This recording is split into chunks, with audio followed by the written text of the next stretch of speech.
Basic education पर अगर हम बात करें तो स्कूल तो बंद हो ही रहे हैं, उसके अलावा ना तो कोई नया स्कूल खुल रहा है।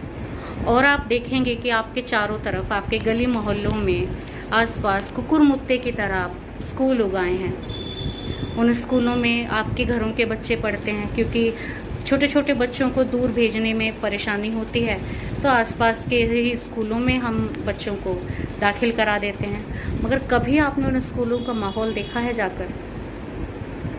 मैं खुद साक्षी हूँ ऐसे स्कूल्स की।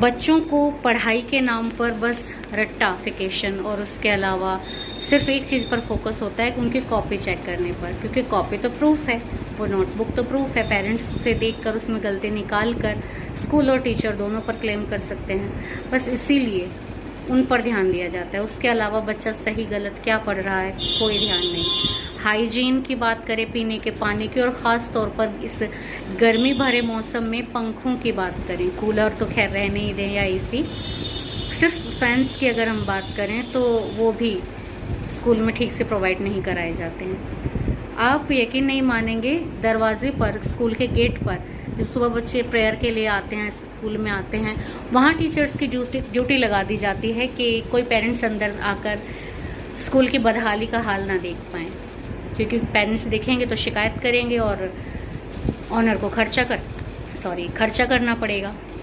तो यही कुछ चीज़ें हैं, ये शुरुआत हमारे ही आसपास से होती है।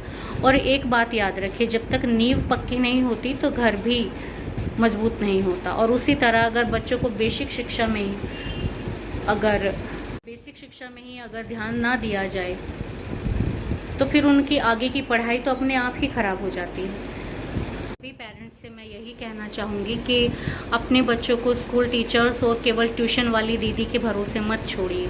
एक बार उनकी कॉपी किताबें खुद भी खोल कर देखा कीजिए, बच्चे से पूछा कीजिए, उससे बात कीजिए, स्कूल में क्या माहौल है, उन्हें किस चीज़ की शिकायत है, क्या दिक्कत है। इससे बहुत बदलाव आएगा, यकीन मानिए।